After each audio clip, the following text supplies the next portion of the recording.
Αν θες απλά να βγάλεις ένα μισθό και να πεις «ΟΚ, αυτά μου φτάνουν εμένα, γιατί ζω στο σπίτι μου, δεν έχω ενοίκιο», και σε αυτές τις περιπτώσεις συνιστώ να πάμε σε μια home office position, ώστε να μπορείς να δουλέψεις από το σπίτι σου, για να μην χρειαστεί να πας στην Αθήνα ή σε κάποια άλλη πόλη, ώστε να έχεις και τα ενοίκια, τότε ναι, μπορούμε να σε βοηθήσουμε. Αλλά εάν θες να εξελιχθείς, εμείς είμαστε εδώ να σε βοηθήσουμε και σε αυτό το θέμα, γιατί έχουμε περάσει από διάφορα πόστα, έχουμε την εμπειρία και τη γνώση που χρειάζεται το κάθε πόστο.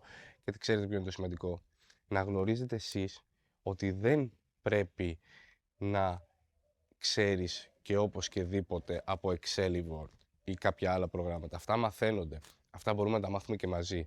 Δεν χρειάζεται να είσαι εξευτέρης σε αυτά. Το πιο σημαντικό είναι να ξέρεις πώς πρέπει να συμπεριφέρεσαι στον άνθρωπο. Να γνωρίζεις πώς μπορείς να μεταφέρεις πράγματα, τη γνώση σου στον άνθρωπο. Να καταλαβαίνεις πότε χρειάζεται τη βοήθειά σου, ο άλλος, ο απέναντι, χωρίς να σου το πει. Αυτό είναι το πιο σημαντικό.